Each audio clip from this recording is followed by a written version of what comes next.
Hello again. Welcome to Storytime. Another Dr. Seuss, another Horton, in fact. Of Horton Here's a Who. See what you think about this one compared to yesterday's Horton. I know which one I prefer. Maybe you have a favourite too.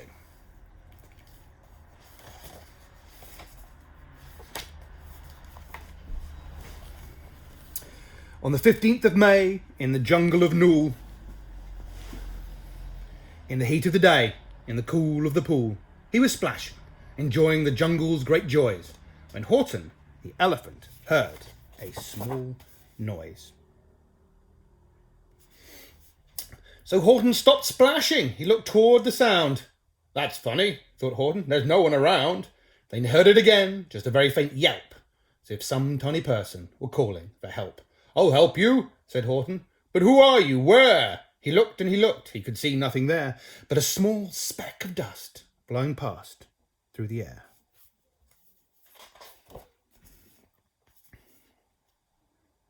I say, murmured Horton, I never heard tell of a small speck of dust that is able to yell. So you know what I think? Why, I think that there must be someone on top of that small speck of dust. Some sort of a creature of very small size, too small to be seen by an elephant's eyes. Some poor little person who's shaking with fear that he'll blow in the pool. He has no way to steer. I'll just have to save him because, after all, a person's a person, no matter how small.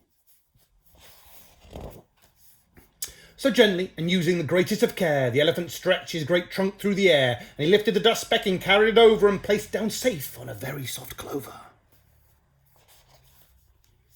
Hamp, humped a voice. 'Twas a sour kangaroo, and the young kangaroo and her parrot said, Hamp, too. Why, that speck is as small as the head of a pin. Person on that? Why, there never has been.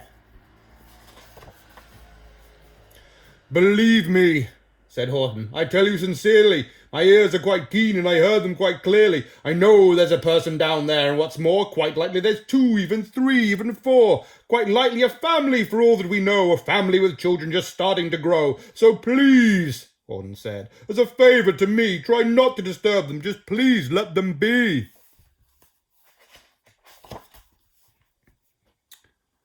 I think you're a fool, laughed the sour kangaroo. And the young kangaroo and her parrot said, Me too, you're the biggest blind fool in the jungle of Nool. And the kangaroos plunged in the cool of the pool. Oh, what terrible splashing! The elephant frowned. I can't let my very small persons get drowned. I've got to protect them. I'm bigger than they. So he plucked up the clover and hustled away. Through the high jungle treetops the news quickly spread. He talks to a dust speck, he's out of his head. Just look at him walk with that speck on that flower. And Horton walked worrying almost an hour. Shall I put this speck down? Horton thought with alarm. If I do, these small persons may come to great harm. I can't put it down, and I won't. After all, a person's a person, no matter how small.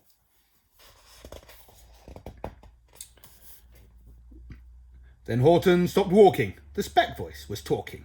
The voice was so faint he could just barely hear it. Speak up, please, said Horton. He put his ear near it.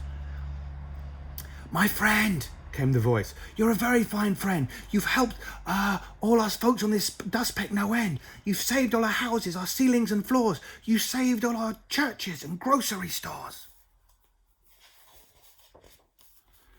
You mean? Horton gasped. You have buildings there too? Oh, yes, piped the voice. We most certainly do. I know, called the voice. I'm too small to be seen, but I'm mayor of a town that is friendly and clean. Our buildings to you would seem terribly small, but to us, who aren't big, they are wonderfully tall. My town is called Whoville, for I am a Who, and we Whos are all thankful and grateful to you. And Horton called back to the mayor of the town. You're safe now. Don't worry. I won't let you down. But just as he spoke to the mayor of the speck, 3 big jungle monkeys climbed up Horton's neck. The Wickersham brothers came shouting, What rot, the elephant's talking to Whos who are not. There aren't any Whos and you don't have a mayor. We're going to stop all this nonsense, so there.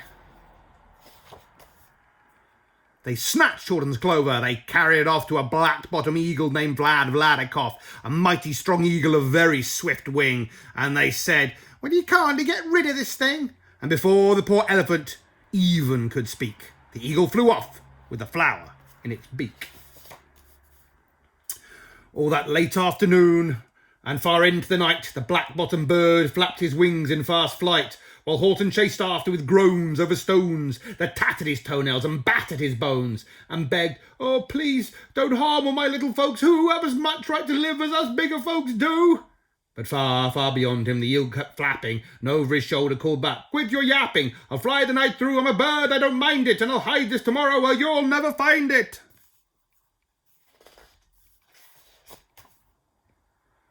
And at 6:56, the very next morning, he did it. It sure was a terrible place that he hid it. He let that small clover drop somewhere inside, or a great patch of clovers 100 miles wide. "Find that," sneered the bird, "but I think you will fail." And he left with a flip of his black-bottomed tail. "I'll find it," cried Horton. "I'll find it or bust. I shall find my friends on my small speck of dust." And clover by clover by clover with care, he picked up and searched them and called, "Are you there?" But clover by clover by clover, he found that the one that he sought for was just not around.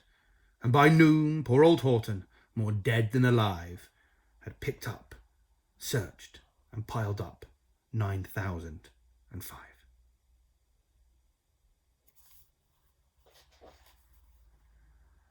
Then on through the afternoon, hour after hour, till he found them at last on the 3,000,000th flower. "My friends," cried the elephant, "tell me, do tell, are you safe? Are you sound? Are you whole? Are you well?" From down on the speck came the voice of the mayor. "Oh, we've really had trouble, much more than our share. When that black-bottomed birdie let go and we dropped, we landed so hard that our clocks have all stopped. Our teapots are broken, our rocking chairs smashed. Our bicycle tires all blew up when we crashed. So Horton, please," pleaded the voice of the mayor, "will you stick by us who's while we're making repairs?" "Of course," Horton answered, "of course I will stick. I'll stick by you small folks through thin and through thick." "Hamp," humped a voice. For almost 2 days you've run wild and insisted on chatting with persons who never existed. Such carryings on in our peaceable jungle, we've had quite enough of your bellowing bungle, and I'm here to state," snapped the big kangaroo, "that your silly, nonsensical game is all through." And the young kangaroo in her pouch said, "Me too." With the help of the Wickersham brothers and dozens of Wickersham uncles and Wickersham cousins and Wickersham in-laws whose help I've engaged, you're going to be roped and you're going to be caged. And as for your dust speck, that we shall boil in hot steaming kettle bezelnut oil." "Boil it?" gasped Horton. "Oh, that you can't do. It's all full of persons. They'll prove it to you." "Mr. Mayor," Horton called. "Mr. Mayor, you've got to prove now that you really are there. So call a big meeting, get everyone out, make every who holler, make every who shout, make every who scream. If you don't, every who is going to end up in a bezelnut stew." And down on the dust speck, the scared little mayor quick called a big meeting in the Whoville town square, and his people cried loudly, they cried out in fear, "We are here, we are here, we are here, we are here." The elephant smiled. "That was clear as a bell. You kangaroos surely heard that very well." "All I heard," snapped the big kangaroo, "was the breeze and the faint sound of wind through the far distant trees. I heard no small voices and you didn't either." And the young kangaroo in her pouch said, "Me either." "Grab him," they shouted, "and cage the big dope. Lasso his stomach with 10 miles of rope. Tie the knots tight so he'll never shake loose. Then dunk that dumb speck in the bezelnut juice." Horton fought back with great vigour and vim, but the Wickersham gang was too many for him. They beat him, they mauled him, they started to haul him into his cage, but he managed to call to the mayor, "Don't give up, I believe in you all. A person's a person, no matter how small, and you very small persons will not have to die if you make yourselves heard. So come on now and try." The mayor grabbed a tom-tom, he started to smack it, and all over Whoville they whooped up a racket. They rattled tin kettles, they beat on brass pans, on garbage pail tops and old cranberry cans. They blew on bazookas and blasted great toots on clarinets, oompas, boompas and flutes.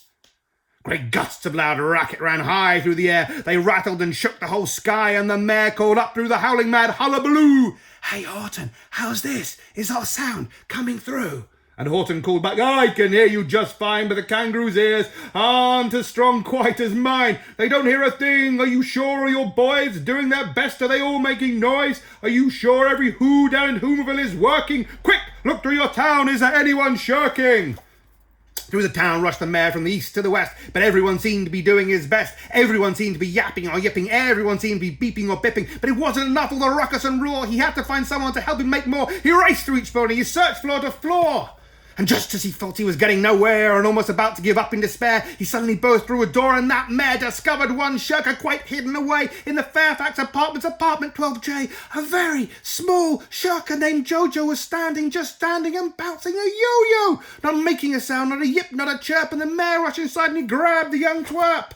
And he climbed the lad up the Eiffelberg Tower. "This," cried the mayor, "is your town's darkest hour. The time for all who's of blood that is red to come to the aid of their country," he said. "We've got to make noises in greater amounts, so open your mouth, lad, for every voice counts."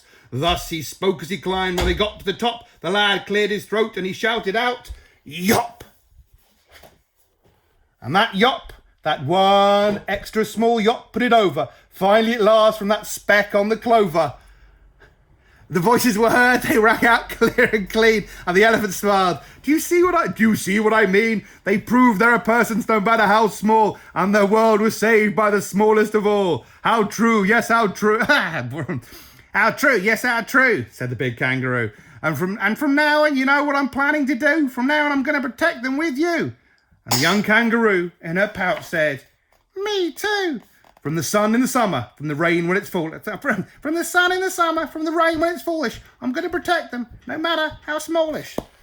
We had a guest come in. Do you want to say hello? Is it? You can't really see anyone. Where's your face gone? There's your face. Can you say hello? No. Okay. The guest is not going to say hello. So hopefully, yes, it added something towards the end of the story. Who is the guest? You're the guest. You came in. Do you want to come? Let's come. Say hello. I don't want to. Okay, he doesn't want to. So yes, and this is who I've been trying to homeschool. He's quite resistant. So hopefully you enjoyed that story time with extra special guest. Yeah. Which Horton do you prefer? Do you prefer yesterday's Horton or today's Horton? To lots of different people. And do you is Horton better than Thidwick, the kind-hearted moose? More on that tomorrow. Gonna say bye-bye? No. He's not gonna say goodbye.